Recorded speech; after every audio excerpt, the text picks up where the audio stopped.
Sir ಅವರಿಗೆ ಶುಭ ಸಂಜೆ ನಮಸ್ಕಾರ ತಿಳಿಸುತ್ತಾ ಅಕ್ಕ ಅವರಿಗೆ ಶುಭ ಸಂಜೆ ನಮಸ್ಕಾರ ತಿಳಿಸುತ್ತಾ ಎಲ್ಲ ಅಭಿಮಾನಿಗಳಿಗೆ ಲಂಗರ್ ಮತ್ತು ಕಿತ್ತೂರು ತಾಲೂಕಿನ ಸಾಹಿತ್ಯ ಪರಿಷತ್ತಿನ ಎಲ್ಲ ಪದಾಧಿಕಾರಿಗಳಿಗೆ ಶುಭ ಸಂಜೆಗಳನ್ನು ತಿಳಿಸುತ್ತಾ ಇವತ್ತು ನಾವು ಕಿತ್ತೂರು ತಾಲೂಕಿನ ಘಟಕ ಸಾಹಿತ್ಯ ಪರಿಷತ್ ಘಟಕದಿಂದ ಸಾಹೇಬರಿಗೆ ಕೃತಜ್ಞತೆಯನ್ನು ಸಲ್ಲಿಸೋದಕ್ಕಾಗಿ ಬಂದಿದ್ದೀವಿ. ಯಾಕಂತಂದ್ರೆ ಇದು ಬಹಳ ನಮಗೆ ಅಭೂತಪೂರ್ವವಾದಂಥ ಯಶಸ್ಸನ್ನು ತಂದುಕೊಟ್ಟಂಥ ತಾಲೂಕಿನ 3ನೇ ಕನ್ನಡ ಸಾಹಿತ್ಯ ಸಮ್ಮೇಳನವನ್ನು ಬಹಳ ಸಂಪೂರ್ಣವಾಗಿ ಅಚ್ಚುಕಟ್ಟಾಗಿ ಯಶಸ್ವಿಯಾಗಿ ಪ್ರಾರಂಭದಿಂದಲೂ ಕೂಡ ನಮಗೆ ಅತ್ಯಂತ ಒಂದು ಬೆಂಬಲವನ್ನು ನೀಡಿ ಬಹಳ ಆತ್ಮೀಯತೆಯಿಂದ ಬಹಳ ಪ್ರೀತಿಯಿಂದ ಅಕ್ಕರಿಂದ ಮುಂಜಾನೆ ಭೇಟಿಯಾಗಲಿಕ್ಕೆ ಬಂದಿದ್ದೀವಿ. ಅವತ್ತಿಂದ ನೆನಪಿದೆ ನನಗೆ ಬಹಳ ನಿಮ್ಗೆ ಏನು ಬೇಕು ಹೇಳಿ ಸರ್ಕಾರ ನಾ ಎಲ್ಲ ಇರ್ತೀನಿ ಅನ್ನುವಂಥ ಅದು ದೊಡ್ಡ ಧೈರ್ಯದ ಮಾತು. ನಾನು ಇರ್ತೀನಿ ಅಂದ್ಬಿಟ್ರೆ ಮುಗಿದೋಯ್ತು ಅದು ಸಮ್ಮೇಳನ ಯಶಸ್ವಿ ಆದಂಗೆ ಅಂಥ ಒಂದು ಧೈರ್ಯದ ಮಾತನ್ನು. ಮತ್ತು 2ನೇ ಸಲ ಬಂದಾಗ ಇನ್ನೇನಾದರೂ ಕೊರತೆ ಇದ್ರಿ ಹೇಳ್ರಿ ಅಂದರು. ನಮಗೆ ಅವ್ರ ಮೇಲೆ ಸಂಪೂರ್ಣ ಎಲ್ಲ ಭಾರವನ್ನು ಹಾಕಲಿಕ್ಕೆ ಮನಸ್ಸಾಗಲಿಲ್ಲ.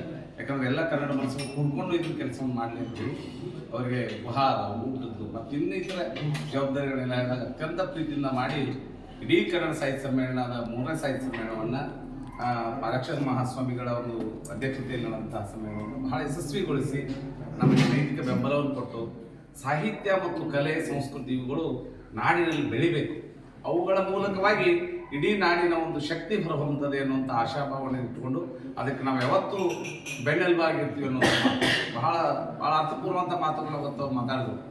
ಉದ್ಘಾಟಿಸಿ ಕಾರ್ಯಕ್ರಮ ಉದ್ಘಾಟಕರಾಗಿ ಬಂದು ಆ ಒಂದು ಶಕ್ತಿಯಾಗಿ ನಮ್ಮ ಕಿತ್ತೂರು ನಾಡಿನಲ್ಲಿ ನಿಂತಿರೋದು ನಮ್ಗೆ ಬಹಳ ಸಂತೋಷ, ಹೆಮ್ಮೆಯಾಗಿದೆ.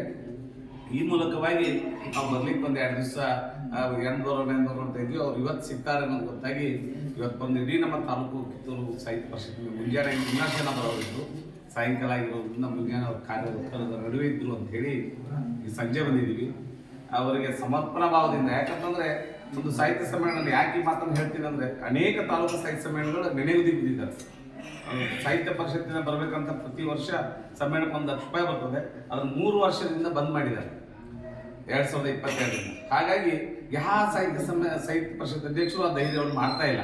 ಅಲ್ಲಿಯ ಜನಪ್ರತಿನಿಧಿಗಳು ಬೆಂಬಲ ಸಿಗೋದಿಲ್ಲ ಅಂತೇಳಿ ಅದು ನಮ್ಮಲ್ಲಿ ಮಾನ್ಯ ಶಾಸಕರನ್ನ ಯಾಕೆ ನಾವು ಇಷ್ಟೊಂದು ಆತ್ಮೀಯತೆಯನ್ನು ಕೇಳ್ತಾ ಇದ್ದೀವಿ ಅಂದರೆ 2ನೇ ಸಾಹಿತ್ಯ ಸಮ್ಮೇಳನ ಕೂಡ ಮತ್ತೆ ಇದೇ ತಾಲೂಕಿನಲ್ಲಿ ಅವರ ಕ್ಷೇತ್ರದಲ್ಲಿ ಇವತ್ತು ನಾವು ಅದನ್ನು ಹೋಗಿ ವೇದಿಕೆ ನೋಡ್ಕೊಂಡು ಬಂದ್ವಿ.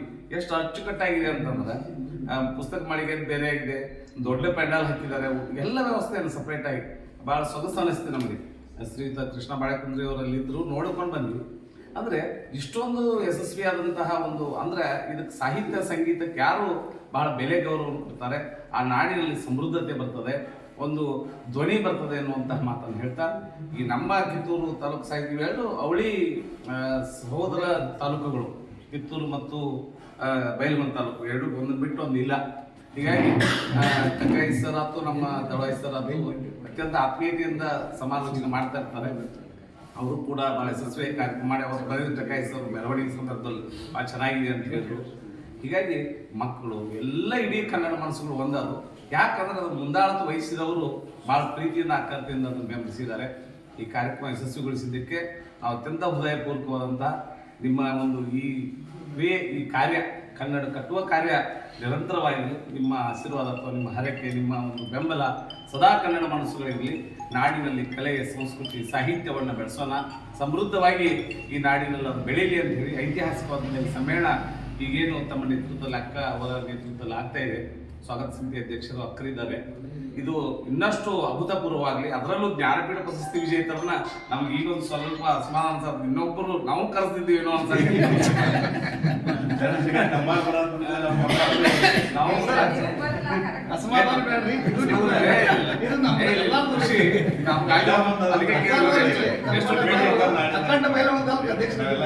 ನಾವು ಅಷ್ಟು ಮಾಡ್ತಾ ಇರೋದೇ ನಮ್ಗೆ ಹೆಚ್ಚು ಅನಿಸ್ತವಾಗ. ನೀವು ಇನ್ನೂ ಒಂದು ಹೆಜ್ಜೆ ಮುಂದೆ ಹೋಗಿ, ಯಾಕಂದ್ರೆ ಗಂಡು ಮೆಟ್ಟಿನ ನೆಲ ಇದೆ ಈ ಬೈಲಹೊಂಗಲ ತಾಲೂಕು, ಕಿತ್ತೂರು ತಾಲೂಕು. ಆ ನೆಲದಲ್ಲಿ ಕನ್ನಡ ನಾಡು ಸಂಸ್ಕೃತಿ ಬೆಳೀಲಿ ಅಂತ ಹೇಳ್ತಾ, ಅದರಲ್ಲೂ ನಮ್ಮ ಜಿಲ್ಲೆಯವರೇ ಹುಡುಗೇರಿಯವರಂಥ ಚಂದ್ರಶೇಖರ್ ಕಬ್ಬಾರ್ ಅವರು ಬರ್ತಾ ಇದ್ದಾರೆ. ನಮ್ಗೆ ಭಾಳ ಸಂತೋಷ ಆಗಿದೆ. ಈ ಕಾರ್ಯಕ್ರಮ ಕೂಡ ಅಭೂತಪೂರ್ವ ಅಂತ ಯಶಸ್ಸನ್ನು ಕಾಣಲಿ. ನಾವೆಲ್ಲ ಕನ್ನಡ ಮನಸ್ಸುಗಳಲ್ಲಿ ಒಗ್ಗೂಡಿಸಿ ಮುಂದಿನ ದಿನಗಳಲ್ಲಿ ಬೆಳೆಯುವಂಥ ಮಕ್ಕಳಿಗೆ ಅದು ಮಾದರಿಯಾಗಲಿ, ಅವರ ಮನಸ್ಸಿನಲ್ಲಿ ಕನ್ನಡ ಮನಸ್ಸು ಬಿತ್ತುವಂಥದ್ದಾಗಲಿ ಅಂತ ಹೇಳ್ತಾ, ಅಲ್ಲಿಯೂ ಕೂಡ ಅನೇಕ ಕೆಲಸಗಳಾಗಲಿ. ಟಕಾಯಿ ಅವ್ರದ್ದು ಒಂದು ಲೇಖನ ಹಾಕಿದ್ದೀವಿ ಅದರಲ್ಲಿ ನಮ್ಮ ಸ್ವರ ಸಂಚಿಕೆಯಲ್ಲಿ ಎಲ್ಲವನ್ನು ಕೂಡಿಸ್ಕೊಂಡು ಮಾಡಿದ್ದೀವಿ.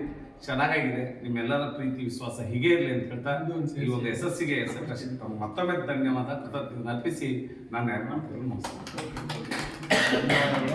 ಇಂಥ ಶಾಸಕರು ನಮ್ಮ ಮೇಲಿನ ಮೇಲೆ ಇರಬೇಕನ್ನುವಂತ ನಮ್ಮ ಪಕ್ಷಿಗಳು ಯಾವುದೇ ಇರಲಿ, ಜನರನ್ನಾಗಿರುವಂತ ಜನರ ಮಧ್ಯೆ ಕೆಲಸ ಮಾಡುವಂತ ಇಂಥ ಶಾಸಕರು ನಮ್ಮ ಮೇಲಿನ ಮೇಲೆ ಇರಲಿ ಅನ್ನುವಂತ ಮತ್ತೆ ಒಳ್ಳೆಯದಾಗಲಿ ಅಂತ ನಾವು ಬಯಸಿ ಧನ್ಯವಾದಗಳು.